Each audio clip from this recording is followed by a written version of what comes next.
এবার দেখাবো শিলিগুড়ির খবর।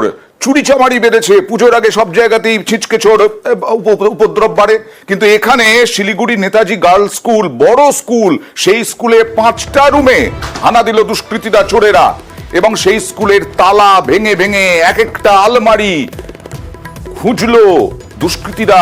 টাকা পয়সা পেলো কি গেল, কথা বলবো প্রতিনিধি পার্থর সঙ্গে।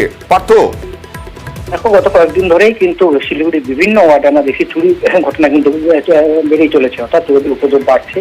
এবং যেটা হলো যে শিলিগুড়ির নেতাজি গার্লস হাই স্কুল, শিলিগুড়ির একেবারে 19 নম্বর ওয়ার্ডে, শহরের মধ্যেখানেই সেই স্কুলে গতকাল গভীর রাতে দুষ্কৃতীরা হানা দেয়। সেখানে গোটা স্কুলটা প্রায় 40 খানা কিন্তু সিসিটিভি রয়েছে। তারপরে কিন্তু দুষ্কৃতীরা হানা দেয় এবং হেডমিস্ট্রেসের রুম সহ টোটাল 5টি রুমে সারি সারি আলমারি ছিল, স্টিলের আলমারি, সেই স্টিলের আলমারি ভাঙে, এমনকি লকারও ভাঙা হয়। দুষ্কৃতীদের আশা ছিল যে হয়তো স্কুলের লকারে টাকা পয়সা থাকে, কিন্তু আদৌ কোনো টাকা পয়সা ছিল না। তবে কি গুরুত্বপূর্ণ নথি আদৌ কি কি খোয়া গেছে সে এলাকা এখনো তৈরি করতে পারেনি স্কুল কর্তৃপক্ষ। তারা খতিয়ে দেখছে কি কি খোয়া গেছে, কিন্তু মূলত টাকা লোভেই কিন্তু এই দুষ্কৃতীরা হানা দিয়েছিল। নিশ্চয়ই আমরা আশা করি যে সিসি ক্যামেরা ফুটেজ দেখে দুষ্কৃতীদের চিহ্নিত করা যাবে।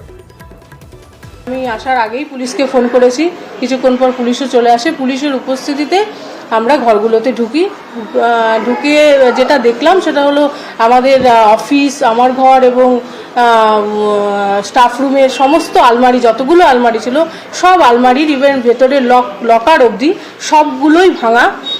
এমনি আমাদের অফিসে টাকা পয়সা কিছু থাকে না, কাজে টাকা চুরি হওয়ার বিষয়টা নেই, কিন্তু ফাইলপত্র বা যা কিছু আছে সেগুলো সব কিছু আপাত দৃষ্টিতে ঠিক মনে হলেও এখন ভেতরে কি রয়েছে এখনো এই মুহূর্তে ঠিক বলা যাচ্ছে না।